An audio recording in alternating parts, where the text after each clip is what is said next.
Good morning student. अभी Mughal empire का मेरा 5वां वीडियो आ रहा है। क्योंकि 1 घंटे का वीडियो कंप्लीट होने के बाद हम एक्चुअली वीडियो को रोक देते हैं। तो ये वीडियो काफ़ी अच्छा होने वाला है। इस वीडियो को पूरा आप अच्छे ध्यान से देखिए। आपका पहले वाला वीडियो जो 1 2 3 4 मुगल का है उसको आप पढ़ने के बाद इस वीडियो पे आइए, तो ये वीडियो आपको पूरे डिटेल्स में अच्छे से समझ में आएगा। सबसे पहले हम ये जानने का प्रयास करेंगे कि भूमि सुधार क्या था।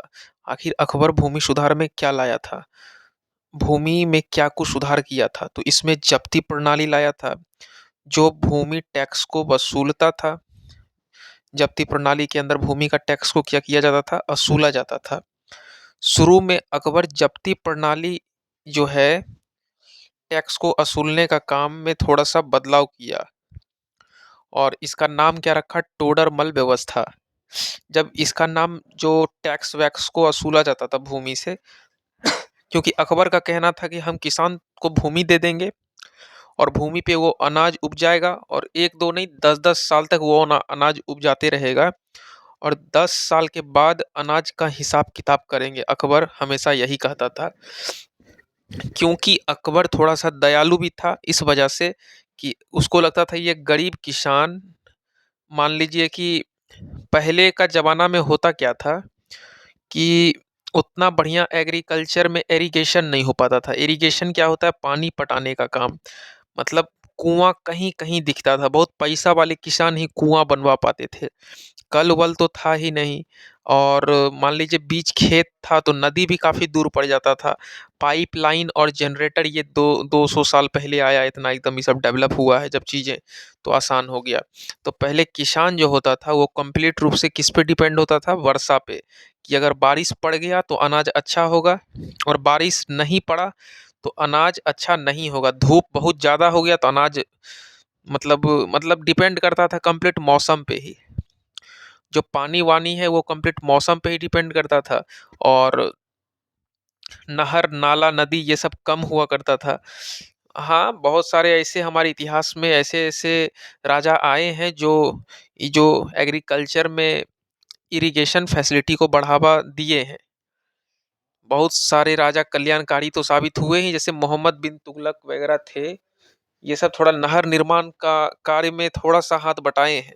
लेकिन हाथ बटाने का मतलब हर जगह पूरे भारत के कोना-कोना में तो ऐसा थोड़ी कि मोहम्मद बिन तुगलक पूरा कोना-कोना में नहर बनवा दिए थे, ऐसा नहीं था। तो जो अकबर थे, वो थोड़ा-सा दया किए और बोले 10 साल आप अनाज उगाओ और 10 साल का हम एवरेज एक ही बार आपसे वसूलेंगे। वो एवरेज मेरा 1/3 होगा। मतलब कहने का मतलब है, यदि अनाज 100 किलो होता है तो उसका 33 किलो आप हमको दे देना, बाद बाकी आप रख लेना। 1/3 लेते थे। तो मान लीजिए कि 2011 से लेकर के 2021 तक का 2011 से लेकर के 2021 तक का एवरेज अकबर निकाले। तो मान लीजिए 2011 में बारिश पड़ गया, अनाज हुआ तो ठीक है, अच्छा बात है।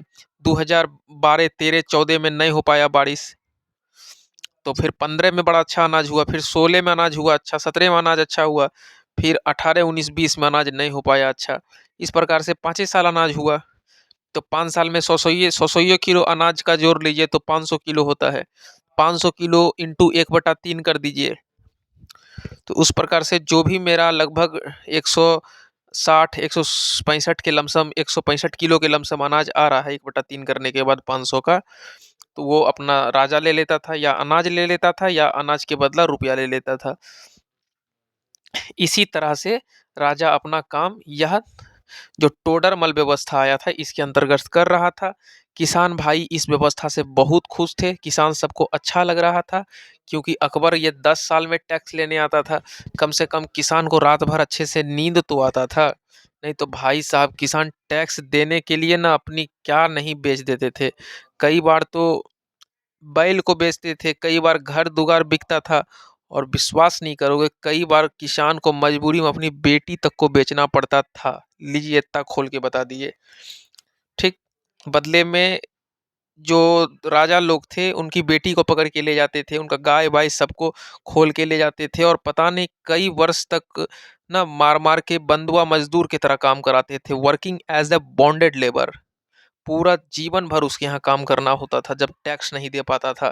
तो ये जो टैक्स वसूलने का जो काम क्रम है वो थोड़ा-सा बड़ा अच्छा हो गया अकबर में कि ये बहुत अच्छा काम किए टोडरमल व्यवस्था को ला करके। यदि टोडरमल व्यवस्था नहीं लाते तो किसान कलपते ही रहता था डर के मारे कि इस बार बारिश पड़ा नहीं है, अनाज हुआ नहीं है, अब राजा को पता नहीं कहाँ से हम टैक्स देंगे। चलिए, तो आपको आई होप अच्छे से समझ में आ ही रहा है।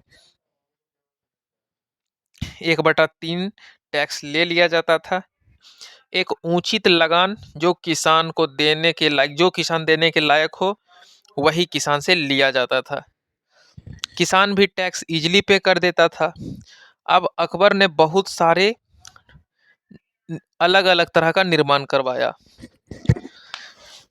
जैसे आगरा में लाल किला जो बना है उसे अकबर ही बनवाया। कहाँ पे? आगरा में लाल किला। याद रखिएगा फ्रेंड एक बात, दिल्ली का लाल किला का हम बात नहीं कर रहे हैं, हम आगरा के लाल किला का बात कर रहे हैं जो कि अकबर के द्वारा ही बनाया गया है। दिल्ली का लाल किला वो अलग है।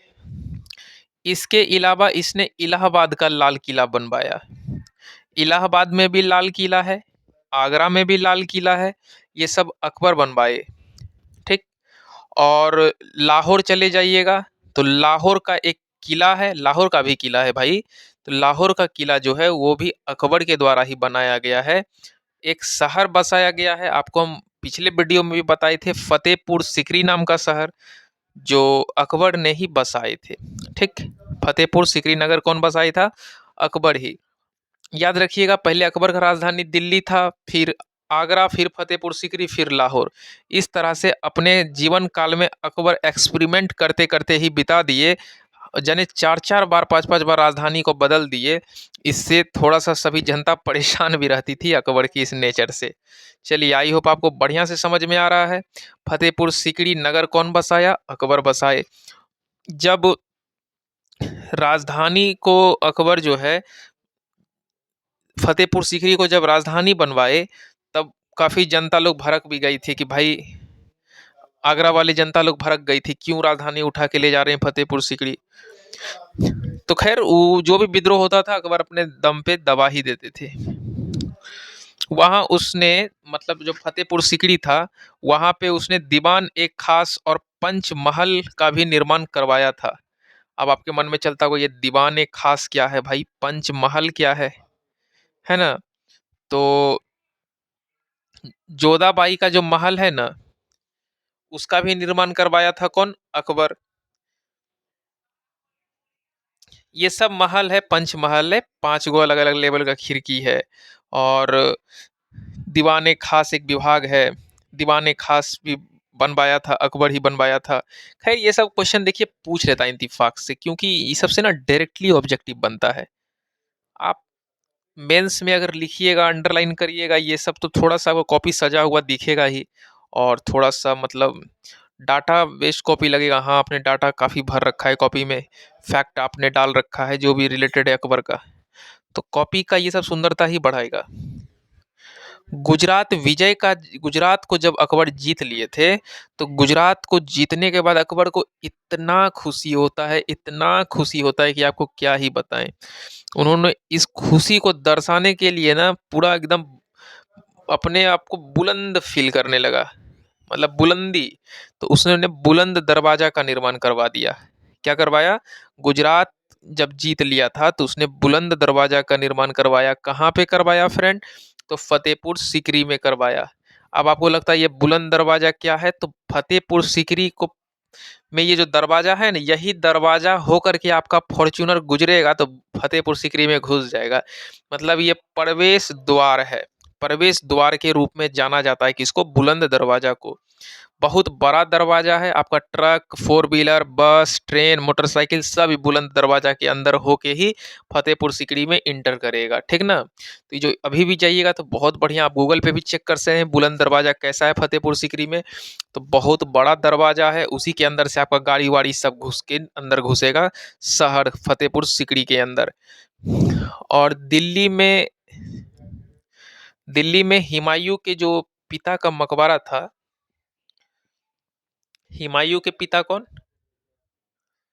हुमायूं के पिता का जो मकबरा दिल्ली में था, हुमायूं के पिता कौन है, आपको नहीं पता है? हे भगवान! हुमायूं के पिता बाबर हैं। ठीक। तो मतलब अपने दादाजी का भी मकबरा का निर्माण करवाया था। जो हुमायूं के पिता का मकबरा का निर्माण जो है ना, वो अकबर ने ही कराया। ठीक। चित्रकला की रुचि भी अकबर को बहुत अच्छा थी, मतलब अकबर को चित्रकारी, चित्र बनाना, ये सब काफ़ी अच्छा लगता था। ये सब अकबर को बहुत पसंद था, काफ़ी लोकप्रिय रहता था कि अकबर चित्रकला में भी काफ़ी इंटरेस्ट लेता था। जहांगीर के काल तक चित्रकला की लोकप्रियता जो है ना, और भी क्या होता है ना, बढ़ जाता है। क्योंकि सलीम जहांगीर को चित्रकला में और ज़्यादा रुचि था। अकबर को रुचि था 90 तक, और सलीम जहांगीर को 110। समझिए एकदम आगे ही बढ़ जाता है चित्रकला में। बड़े बड़े चित्रकार भी अकबर के दरबार में मतलब रहते थे, बड़े बड़े चित्रकार। ऐसा चित्रकार की हवा में चिड़िया उड़ते बना दे, देख करके आपका आंख बना दे खूब सुंदर, चिड़िया का आंख बना दे, ऐसा ऐसा चित्रकार थे। कुछ चित्रकार का नाम जो काफ़ी इंपॉर्टेंट है एग्जामिनेशन पॉइंट ऑफ व्यू से, मैं उसका ही नाम लूंगा। जैसे अब्दुल समद। अब्दुल समद एक इम्पोर्टेंट चित्रकार है। एक दसवंत है, एक दसावन है। I can repeat. Abdul Samant एक चित्रकार है, दशवंत ये भी एक चित्रकार है, और दसावन ये भी एक चित्रकार है। ये तीन ऐसे चित्रकार हैं जो अकबर के दरबार में रहते थे। चित्रकार को काफ़ी इज्जत मिलता था अकबर के दरबार में, और ये सब अकबर के दरबार में ये तीनों रहते थे। कौन कौन रहते थे? तो अब्दुर समद रहते थे, दशवंत रहते थे, और दसावन, ये तीनों चित्रकार अकबर के ही दरबार में रहते थे। और ये अपने चित्रकारी के लिए काफ़ी प्रसिद्ध भी थे अकबर के दरबार में। अकबर को संगीत वगैरह भी बहुत पसंद था, तो संगीतज्ञ को भी अपने दरबार में अकबर बसेरा दिए थे। तो संगीत में अकबर खुद बहुत अच्छा संगीत गाते थे। अकबर को भी संगीत गाना बड़ा अच्छा लगता था, वो भी बड़ा रुचि लेते थे संगीत गाने में। और अकबर के दरबार में प्रमुख जो नागरा होता है ना, नागरा, नगार नहीं होता है, बाजे ढोल, बाजे नागार, ये सब इंस्ट्रूमेंट है बजाने वाला संगीत में। तो प्रमुख मतलब समझ लीजिए कि नागर बजाने के लिए प्रमुख प्रमुख उनके यहाँ संगीतज्ञ बैठा हुआ था। और खुद अकबर को भी बजाना बहुत पसंद था ये सब चीज़। ठीक। जो विशेष रूप से अकबर खुद बजाया करते थे, नागर वगैरह खुद जो है अकबर खुद बजाते थे, क्योंकि नागर बजाना, नगार बजाना अकबर को बहुत ज़्यादा पसंद था। तानसेन भी अकबर के दरबार में रहते थे, और तानसेन भी इसके दरबार में एक अच्छे संगीत गाते थे। ठीक। और ये तानसेन नवरत्न में भी शामिल थे, क्योंकि हम आपको बताए थे कि नवरत्न एक ऐसा 9 रत्न का ग्रुप है जहां 9 अलग अलग क्षेत्र के विद्वान अकबर के दरबार में वास करते थे, और वो अपने अपने क्षेत्र में एकदम पारंगत थे, अपने अपने क्षेत्र में। 9 अलग अलग क्षेत्र, नवरत्न का मतलब अपने अपने क्षेत्र में एकदम उच्च कोटि का विद्वान हुआ करते थे, उन्हीं को नवरत्न कहा जाता है। क्योंकि अकबर को पता नहीं किस फील्ड का जरूरत सलाह लेने का पड़ जाएगा, तो वो अपने दरबार में 9 गो विद्वान को ही पालता था, नवरत्न।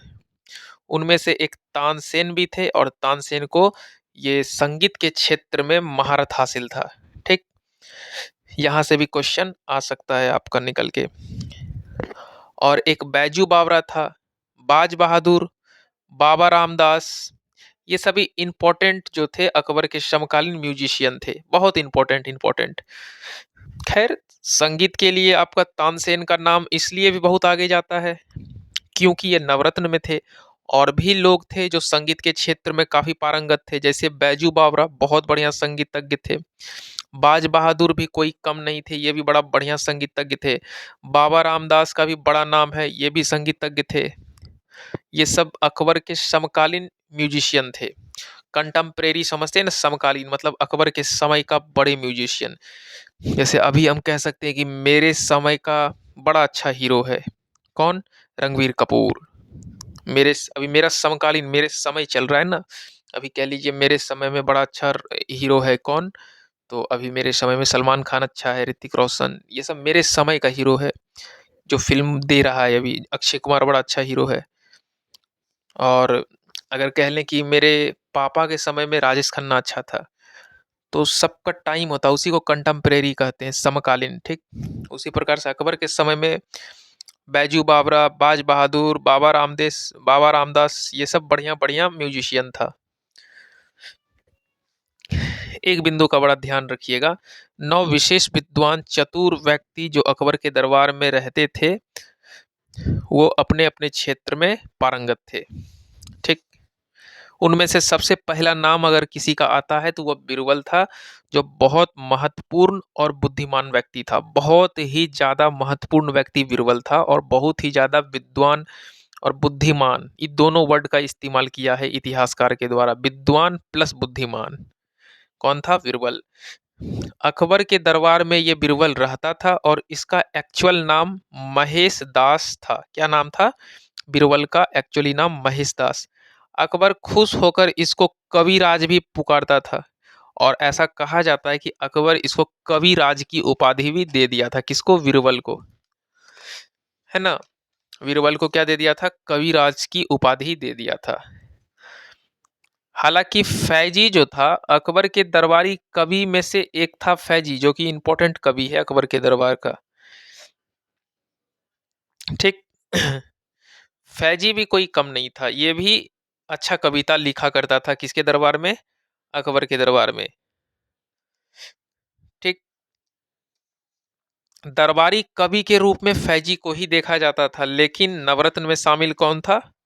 नवरत्न में शामिल अकबर का महेश दास, जिसको बीरबल कहते हैं, ये भी अच्छा कविता लिखता था, ये नवरत्न में शामिल था।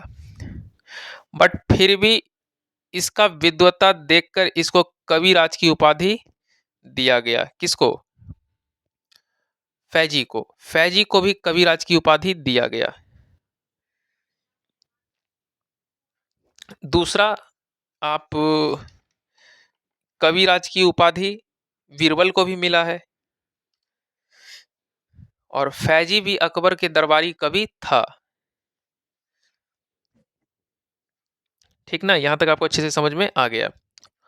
बीरबल जो था वह एकमात्र हिंदू था जिसने दिन इलाही धर्म को अपनाया था। हमने इसके पहले वाला वीडियो जब किए थे तो हम आपको बोले थे कि अकबर एक धर्म बनाया था, दिन इलाही धर्म। यह सभी धर्म का अच्छाई को ले लिया था और एक नया धर्म बनाया था, दिन इलाही। उस धर्म में कुल मिलाकर के 18 लोग ही शामिल थे, जिसमें से 17 लोग मुसलमान थे और एक लोग हिंदू थे। तो जो एक लोग हिंदू थे वही ये आपका बीरबल था, ठीक? बीरबल एकमात्र हिंदू था जिसने दिन इलाही धर्म को एक्सेप्ट किया, अपनाया था। 1582 ईस्वी में। डेट वगैरह सब याद रखिएगा, आप मेरे लेक्चर को सुनिए ना 2 बार, सब कुछ याद हो जाएगा। बीरबल जो था बहुत चतुर था, अकबर को अच्छा सलाह दिया करता था और यसूफ जाई जो कबीला है, यसूफ जाई कबीला था, ठीक ना? अकबर सेना में अगर जाइएगा ना तो अकबर सेना का नेतृत्व कर रहा था और बीरबल की मृत्यु जो हो गई वहां पे, बीरबल मतलब बीरबल का जो मृत्यु हुआ तो अकबर को बहुत शौक लग गया, ठीक?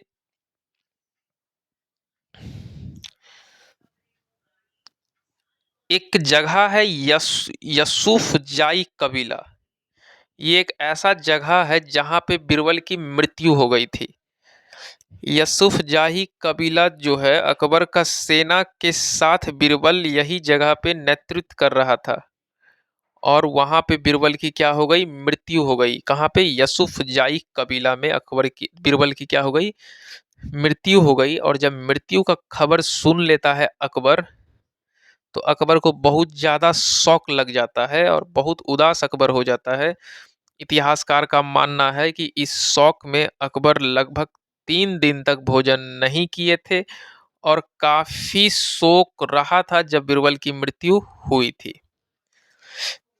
अब हम दूसरा नवरत्न पे आते हैं। 9 को नाम लेंगे, अभी दूसरा नाम ले रहे हैं जिसका नाम था तानसेन। ये तानसेन ये अकबर के दरबार में बहुत बड़े संगीतज्ञ थे, बहुत बढ़िया ये संगीत वगैरह गाते थे, इंस्ट्रूमेंट बजाते थे। तानसेन का जो एक्चुअली नाम था वह राम तनु पांडे था। क्वेश्चन यहाँ से बन जाता है कि कौन सा नवरत्न में से किसका नाम रामतनु पांडे था। तो रामतनु पांडे किसका नाम था? तानसेन का नाम था। और इसकी जो गुरु का नाम था वो हरिदास था। हरिदास इसको बड़ा अच्छा संगीत सिखाए थे तानसेन को, और संगीत में जब पारंगत हासिल कर लिया, बहुत ऊंचे कोटि का संगीत गाने लगा, तब इसे अकबर अपने दरबार में नवरत्न में शामिल कर दिया। लेकिन तानसेन कभी अपने गुरु को भूला नहीं, हरिदास को कभी तानसेन नहीं भूला, क्योंकि हरिदास ही वह व्यक्ति थे जो तानसेन को म्यूजिक में बहुत आगे पहुंचा दिए थे। ठीक, इत हरिदास से भी प्रश्न आ सकता है। तानसेन के कौन थे? गुरु ही थे हरिदास। और यह जो तानसेन है वह अपने गुरु जो था हरिदास, जो गुरु था, तानसेन एकदम खूब प्रशंसा करता था। किसका? कि मेरे हरिदास ये हैं, मेरे हरिदास गुरु ये थे, वो थे। अकबर उसका गुरु का खूब प्रशंसा तानसेन के मुंह से सुनता था। अकबर कई बार हरिदास को अपने दरबार में बुलाने का प्रयास किया, बहुत कोशिश किया कि भाई जो हरिदास है मेरे दरबार में आए, गाना वाना गाए, प्रोग्राम रखा जाएगा, पार्टी फंक्शन किया जाएगा, एक बार हरिदास गाएगा, क्योंकि तानसेन तो हरिदास का बहुत बड़ाई करता है। तो एक बार मेरे दरबार में तो एक बार हरिदास आए, इसका भव्य स्वागत भी किया जाएगा, है ना।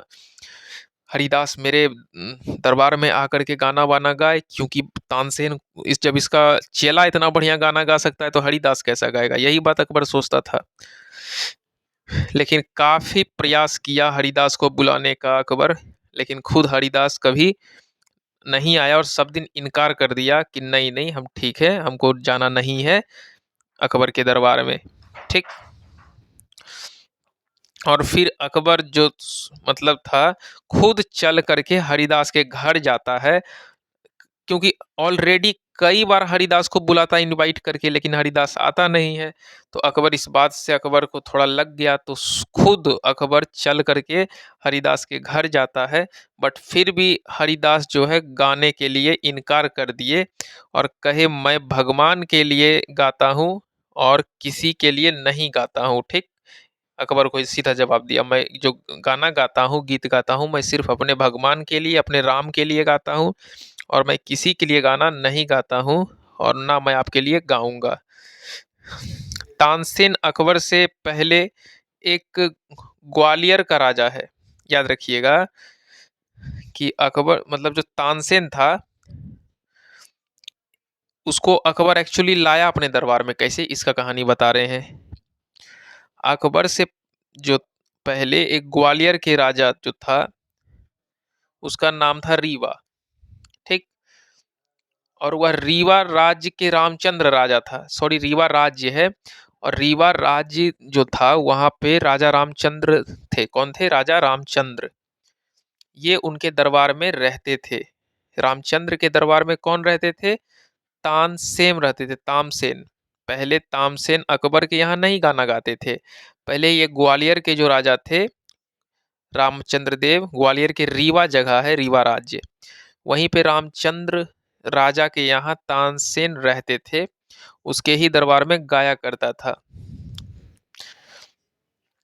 और ये तानसेन जो है बाद में अकबर के यहाँ चला जाता है, क्योंकि जब अकबर जीत लेता है ग्वालियर को तो तानसेन को उठा के अपने दरबार ले आता है। सौंप भी देता है रामचंद्र की, बोलता है भाई अब आप जीत ही लिए हैं तो मेरे यहाँ का सबसे बढ़िया तानसेन, इसको उठा के ले जाइए, आपके यहाँ गाएगा, आपको खुश रखेगा। तभी तानसेन जो है वह अकबर के दरबार में रहने लगता है, क्योंकि रामचंद्र देव हार चुके थे अकबर से। रामचंद्र राजा कौन थे? ग्वालियर का राजकुमार थे, और ये अकबर से हारे थे, और रामचंद्र जो राजा थे वो तानसेन गिफ्ट कर दिए किसको? अकबर को। तानसेन जो है अकबर के दरबार में रहने लगते हैं और बाद में तानसेन अकबर से प्रभावित रहे और इस्लाम धर्म को कबूल कर लिए तानसेन। उसके गाने का जो गाना था तानसेन का, गाना सुनकर अकबर जो है कंठावरन वासी विलास की उपाधि धारण कर लिया। बुलाओ भाई साहब, क्या गाना गाते हो तानसेन, तुम्हारा गाना सुन के तो मेरा दिल खुश हो जाता है। इतना सुरीली आवाज में तानसेन गाता था ना कि अकबर जो है एक उपाधि धारण कर लिया, कंठावरन वासी विलास। This is a very important question. कंठावरन वासी विलास की उपाधि कौन धारण करा? अकबर। और तानसेन ने अपने तरफ से कई म्यूजिक के लिए जो मतलब कई अलग अलग राग बनाया खुद। तानसेन खुद से इन मतलब आविष्कार किया कई म्यूजिक का अलग अलग राग। जैसे कुछ राग हम आपको बताएंगे, वहां से भी सवाल निकल के आता है। तानसेन कुछ राग को बनाया है। ये तानसेन कौन था? तो नवरत्न में से एक था अकबर का। ठीक। तो मियाँ टोरी, ये जो राग है ये तानसेन बनवाया है। मियाँ मल्हार, मियाँ एक मियाँ सासंग करके कुछ था, याद नहीं आ रहा हमको अभी एग्जैक्ट, लेकिन मियाँ सासंग इस तरह से कुछ था। दरबारी कन्हारा, ये सब राग कौन बनाया है? तानसेन। और ये जो राग है इसकी रचना ही तानसेन खुद करा है। और यहाँ से भी सवाल पूछा जा सकता है। मियाँ टोरी, मियाँ मल्हार, मियाँ श्रृंग और दरबारी कन्हारा, ये सब राग है। अब हम दूसरे नवरत्न पे आते हैं जो अकबर के दरबार में वास करते थे। उनमें से एक बहुत बड़ा नाम है अब्दुल रहीम खान खाना का। अब आपको लगता होगा भाई ये नाम तो हम सुन रखे हैं, कहीं ना कहीं तो जरूर सुने हैं ये नाम। तो ये बैरम खान का पुत्र था जो बाद में अकबर के देख रेख में आ जाता है और काफी शिक्षित था और दरबार में कवि और साहित्यकार के रूप में दरबार में रहता था। साहित्यकार समझ लीजिए, साहित्य को लिखता था। और जब अकबर जो था, अकबर ने अनुवाद विभाग बनवाया था। जब अनुवाद विभाग मतलब एक लैंग्वेज में जो साहित्य लिखा रहता था उसको देख देख के साहित्य को दूसरे लैंग्वेज में लिखना रहता था। जैसे मेरे पास हिंदी का भगवत गीता है और कोई साहित्यकार मेरे पास पहुंच जाएगा तो हिंदी से ट्रांसलेट करके बंगाली में लिख देगा। कोई बहुत बढ़िया इंग्लिश वाला पहुंच जाएगा जिसको हिंदी भी आता है इंग्लिश भी, तो मेरा हिंदी का भगवत गीता पढ़ के इंग्लिश में लिख देगा। तो उसी प्रकार से बहुत बड़ा ट्रांसलेटर के रूप में काम करता था कौन? ये शिक्षित बच्चा जो था अब्दुल रहीम खान खाना। अब्दुल रहीम खान खाना किसका बेटा था? बैरम खान का, जो अकबर के दरबार में अकबर के ही देख रेख में था और अकबर एकदम उसका पिता तुल्य थे। और ये ट्रांसलेटर का काम किया करता था, अनुवाद कर देता था। जब अनुवाद विभाग खुला तो अब्दुल रहीम खान खाना को बहुत बढ़िया काम भी मिल गया था और वो कई अलग अलग ग्रंथ को ट्रांसलेट कर दिया। ठीक। अब्दुल रहीम खान एक खाना ने कई पुस्तक एक भाषा से दूसरे भाषा में ट्रांसलेट कर दिया। और जब अकबर ने गुजरात को विजय किया था तो इसे खुश होकर अकबर ने अब्दुल को खान ए खाना की उपाधि धारण मतलब खान ए खाना की उपाधि दे दिया। जब गुजरात जीता था ना तो बहुत अकबर खुश हो गया था और खुश होकर के अकबर ने अब्दुल रहीम को खान ए खाना की उपाधि दे दिया। यहाँ से भी प्रश्न पूछे जा सकते हैं। ये खान ए खाना की उपाधि कब अकबर ने दिया था? तो गुजरात विजय पे। ठीक। बैरम खान को भी यह उपाधि अकबर दिया था। ठीक। और अकबर जो थे वो काफी मतलब भाव मतलब जो भी इनके विद्वान थे ना उनके साथ इनका बहुत अच्छा बनता भी था। और अब्दुल रहीम खान खाना जो थे वो अकबरनामा के लेखक के रूप में भी जाने जाते हैं, क्योंकि अकबर का जो जीवनी है अकबरनामा, वो अब्दुल रहीम खान ए खाना ही लगभग कंप्लीट करे हैं, लिखे हैं। और ये अबुल फजल का नाम तो आप सुने ही होंगे, क्योंकि इससे पहले वाले वीडियो में हम अबू फजल बताए थे, जिसका हत्या बीर सिंह बुंदेला कर देता है। कब? जब इशारा दे देता है सलीम जहांगीर ने। ठीक ना? अबू फजल अकबर के दरबार का सबसे प्रिय व्यक्ति, अकबर के सबसे प्रिय व्यक्ति, अकबर का सबसे प्रिय व्यक्ति अबू फजल था, एकदम बेस्ट फ्रेंड की तरह। ठीक, सबसे ज्यादा प्रिय व्यक्ति, क्लोजेस्ट फ्रेंड में से एक था। और वह एक इतिहासकार के रूप में, एक दर्शन कह लो, दर्शन के रूप में, एक साहित्यकार के रूप में और एक विद्वान के रूप में वह अकबर के दरबार में रहा करता था। आई कैन रिपीट, एक इतिहासकार के रूप में कौन? अबू फजल। एक दर्शन के रूप में, एक साहित्यकार के रूप में और एक विद्वान के रूप में वह अकबर के दरबार में रहा करता था। और अकबरनामा रचना जो किया गया था, उसका तीसरा पार्ट जो था ना, आईने ए अकबरी, मतलब तीसरा अध्याय कह लीजिए, तीसरा अध्याय जो था आईने ए अकबरी, अकबरनामा बुक पढ़िएगा ना, तो उसका तीसरा अध्याय है आईने ए अकबरी। उसका जो रचना है, उसका जो नाम से जाना जाता था, आईने ए अकबरी नाम से जाना जाता था। उसको लिखा कौन था? यही अबू फजल ने। जब अकबर का पुत्र सलीम जहांगीर परेशान हो गया था, मतलब बहुत परेशान था, तो वो अबू फजल से ही सलाह लेना चाहता था। सलीम जहांगीर बहुत परेशान था। किससे? बहुत परेशान हो गया था। अकबर का पुत्र था सलीम जहांगीर, और बहुत परेशान हो जाता, तो अबू फजल से ही सलाह लेना चाहता था। बट सलीम को ऐसा लगता था कि उल्टा अबू फजल ही सलीम को लेकर अकबर को भड़काता है। ठीक ना? आपको समझ में आ गया? जैसे अबू फजल था, तो सलीम जहांगीर को लगता था कि अबू फजल जो है वो अकबर को भड़काता है। मतलब उसका बेटा न सलीम जहांगीर भी बहुत कंफ्यूज रहता था कि अब जो अबू फजल था, जो दरबार में अबू फजल था, ये भी काफी कंफ्यूज था। मतलब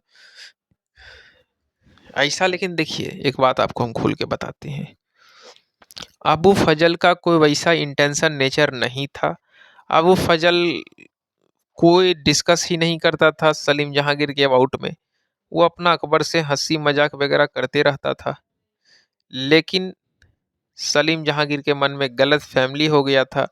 सलीम जहांगीर को लगता था नहीं, ये अबू फजल ठीक आदमी नहीं है, यही मेरे लेकर के मेरे पिता श्री अकबर को भड़का देता है। और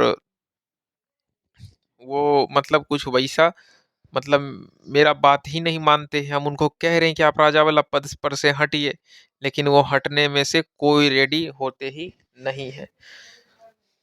ठीक, सलीम जहांगीर कहा जाता है कि जब जब परेशान होता था, तो वो अबू फजल से ही सलाह लेना चाहता था, और लेता भी था, क्योंकि सलीम जहांगीर का बहुत सारा जो ऐसा डिसीजन है वो अबू फजल खुद लिए हैं। लेकिन फिर भी देखिए, यही सलीम जहांगीर जो था अबू फजल को मरवा देता है बाद में जाकर के। ठीक, देखिए इसके मन में जो गलत फैमिली पल रहा था कि अकबर को भड़काता है कौन? अबू फजल। तो रिजल्ट ये होता है, जब अबू फजल दक्षिण से लौटकर आगरा जा रहा होता है, तो रास्ते में ही बीर सिंह बुंदेला नाम का एक सरदार ने वीर उसको मतलब मरवा देता है, मार देता है। क्योंकि बीर सिंह बुंदेला सुपारी ले लिया था। किसका? किसके नाम का सुपारी निकाल लिया था? अबू फजल के नाम का सुपारी निकाल लिया था। इस सुपारी दिया कौन था? इस सुपारी दिया था सलीम जहांगीर। अबू फजल की और सलीम जो था, मतलब ये दोनों एक तरह का समझ लीजिए कि सलीम उसका दुश्मन ही बन गया था अबू फजल का, क्योंकि दिन भर इसके पिता को इसके मन में गलत फहमी था। इसको लगता था कि अबू फजल एक तो मेरा क्या क्या मेरे बारे में ही डिस्कस करता है अबू फजल, और दूसरा मेरे पिता को बहुत खुश रखता है, जब तक ये जिंदा रहेगा तब तक मेरे पिता मरने वरने वाले है नहीं। दूसरा ये रीजन था। और 1602 ईस्वी में ही इसका हत्या करवा दिया जाता है, किसका, अबू फजल का। और जब हत्या हो जाता है अबू फजल का, तो इस हत्या से भी काफी दुख हो जाता है अकबर, और कई दिन तक खाना वाना नहीं खाता है। जब अबू फजल मर जाता है तो अकबर इसकी याद में कई दिन तक खाना वाना त्याग देता है, घर से भी नहीं निकलता है अकबर, एकदम मातम में एक रूम में बंद रहता है। और एक नवरत्न में फैजी था। कौन था, फैजी, जो अबू फजल का ही भाई था, एकदम अपना भाई कह लो। फैजी कौन था, अबू फजल का ही भाई था फैजी, अपना ही भाई था फैजी। ये भी नवरत्न में शामिल था, अबू फजल भी नवरत्न में शामिल था। और दोनों भाई का भी पिता बहुत बड़े विद्वान था, जिसका नाम था शेख मुबारक। शेख मुबारक का दोनों लड़का, जो लड़का था अबू फजल और फैजी, ये दोनों विद्वान। पिता खुद बहुत बड़ा विद्वान, जिसका नाम था शेख मुबारक, ये भी बहुत बड़ा विद्वान। समझ रहे हैं ना, शेख मुबारक भी बहुत बड़ा विद्वान। ये महजर की फॉर्मेटिंग की थी, कौन, शेख मुबारक। जो महजर था ना, ये अकबर का महजर, जो धर्म पर फैसला लेता था, बताए थे ना इससे पहले, महजर, तो फॉर्मेटिंग यही करता था शेख मुबारक। फैजी जो था वो अबू फजल से बड़ा था और बहुत विद्वान व्यक्ति था, और इसे अकबर ने अपने दरबार में राज कवि के रूप का दर्जा दे दिया था। किसको, फैजी को। अभी हम जस्ट आपको बताए ही थे कि राज कवि का दर्जा किसको मिला था, फैजी को मिल चुका था। अब हम एक और नवरत्न का नाम लेंगे, जिसका नाम था मानसिंह। ये भी मानसिंह नवरत्न में शामिल था। आपको फिर से हम इंट्रोड्यूस कराते हैं, ये मानसिंह कौन था।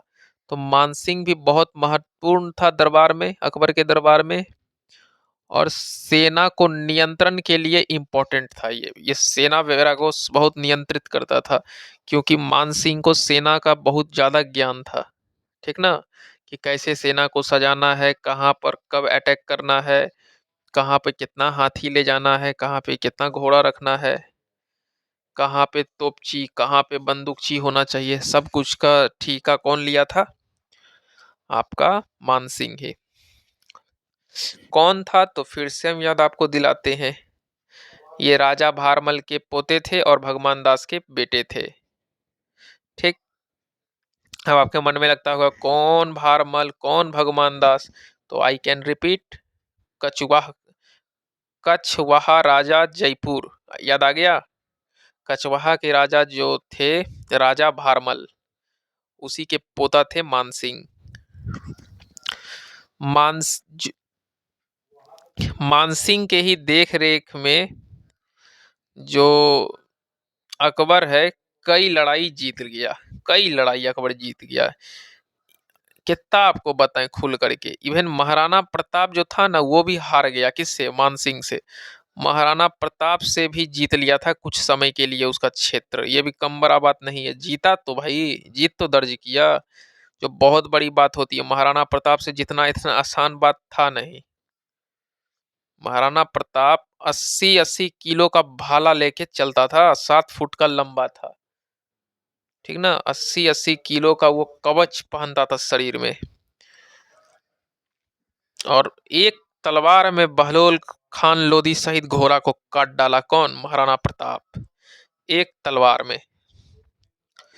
बहुत बड़ा नाम है महाराणा प्रताप। मेवाड़ हल्दी घाटी का जो क्षेत्र है, मेवाड़ी सरकार इसको कहा जाता था, महाराणा प्रताप को, बहुत बड़ा नाम है। इसको ये हरा दिया था मानसिंह, जो कि अपने आप में एक भव्य और बहुत बड़ा बात है। फिर बाद में महाराणा प्रताप खुद जीत लेता है। एक और नवरत्न था जिसका नाम था टोडरमल, और टोडल मल जो था, टोडरमल, ये भी नवरत्न में से एक था। इसका काम कुछ नहीं था, ये भूमि सुधारक था। और अकबर के दरबार में जो टोडरमल था, पहले शेरशाह का भी भूमि सुधारक हुआ करता था यही टोडरमल। शेरशाह सूरी के दरबार में भी ये भूमि सुधार का काम करता था। लेकिन जब शेरशाह सूरी का वंश समाप्त हो जाता है तो ये अकबर के वंश में नौकरी करने लगता है, और ये यहीं पे टोडरमल भूमि सुधारक का काम शुरू करता है और बड़ा अच्छा सब कुछ कर रहा था। और ये टोडरमल जो है 10 साला बंदोबस्त कराया था। इसके अलावा दो और नवरत्न है, उसका भी नाम आपको हम बता ही देते हैं, क्योंकि छोड़ना अपन किसी को नहीं है, एक भी नवरत्न को नहीं छोड़ेंगे, सबको बताते हैं। एक का नाम था मुल्ला दो प्याजा, ये भी अकबर के कौन थे, नवरत्न में से एक थे। इन्हें मतलब खाना पीना जो है ना, मुल्ला दो प्याजा जो था, इन्हें खाना में प्याज बड़ा पसंद था, प्याज को बड़ा चाव से खाता था मुल्ला दो प्याजा। इसका नाम है, देखिए, मुल्ला दो प्याजा, प्याज आ गया टाइटिल में। तो इन्हें खाना वाना प्याज वाज खाना बहुत पसंद था, इसलिए इनका नाम मुल्ला दो प्याजा पड़ गया। ये भी एक विद्वान थे और हाजिर जवाबी था। कौन, बहुत बड़ा विद्वान और हाजिर जवाबी था। आगे बढ़कर जवाब देने वाला को ही कहते हैं हाजिर जवाबी। मुल्ला दो प्याजा बहुत बड़ा विद्वान भी था और हाजिर जवाबी भी था, आगे बढ़ के ये कोई चीज में जवाब दे देता था, इसका मुंह चुप रहता नहीं था। और इसे प्याज वगैरह क्या था, बहुत ज्यादा पसंद था। और मुल्ला दो प्याजा खाने वाने में बड़ा इंटरेस्ट रखता था। अकबर मुल्ला दो प्याजा को भी बहुत पसंद करते थे, बहुत ज्यादा। एक और आपका नवरत्न में था हाकिम हुमाम। ये हाकिम हुमाम भी एक बड़ा नाम है और ये नवरत्न में थे, ये भी नवरत्न में शामिल थे हाकिम हुमाम।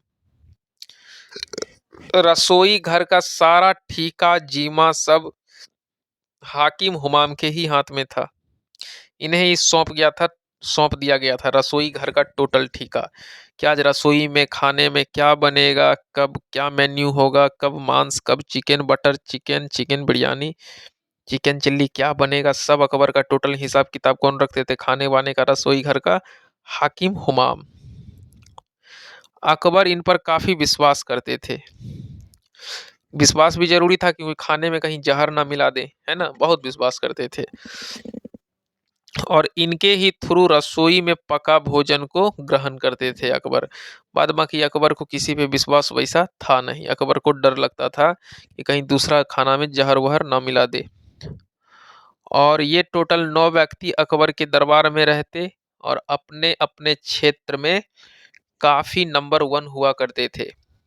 आपको ये मेरा अकबर वाला सीरीज कैसा लगा, क्योंकि अकबर के सीरीज हम पिछले 4-5 वीडियो से पढ़ा रहे हैं, ये 5वां वीडियो है, ये भी 50 मिनट लगभग सटने ही वाला है।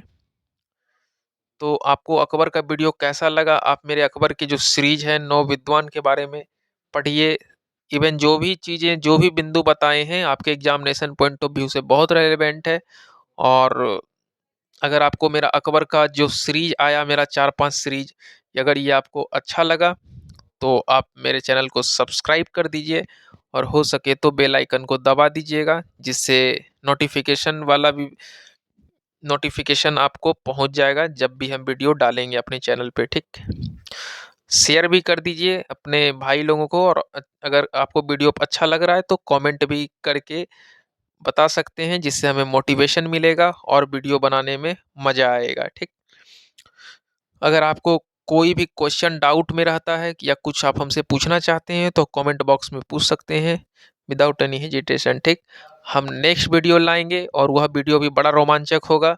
हम मुगल काल का जहांगीर लाएंगे जो 1605 से लेकर के 1627 तक शासन करता है। यही वह लड़का जहांगीर है जो अकबर का बेटा होता है और शासन करने के लिए तड़प रहा होता है, क्योंकि अकबर 50 साल से लगातार शासन कर रहे हैं और जहांगीर को लगता था कि हम कभी राजा बनिए नहीं पाएंगे, ये अकबर पता नहीं कौवा का जी खा के पैदा लिए हैं, मरिए नहीं रहे हैं। तो उसको, अकबर को मारने के लिए बहुत तगड़ा उपाय लगाया कि अकबर का जो करीबी था कौन, अबू फजल, उसको ही साफ करवा दिया, किसके द्वारा, बीर सिंह बुंदेला के द्वारा। तो काफ़ी बड़ा अच्छा कहानी है, आप मेरे वीडियो को सुनिए बार-बार, आपको काफ़ी अच्छा ही लगेगा। आई होप आपको ये पूरा अकबर का सीरीज़ समझ में आ गया। तो हम नेक्स्ट वीडियो जहांगीर पे लाएँगे और वो भी बड़ा डिटेल्ड वीडियो रहेगा और मज़ा आएगा पढ़ने में। पढ़िए ऐसा कि किसी को पढ़ा सकिए। चलिए, बहुत-बहुत धन्यवाद वीडियो देखने के लिए।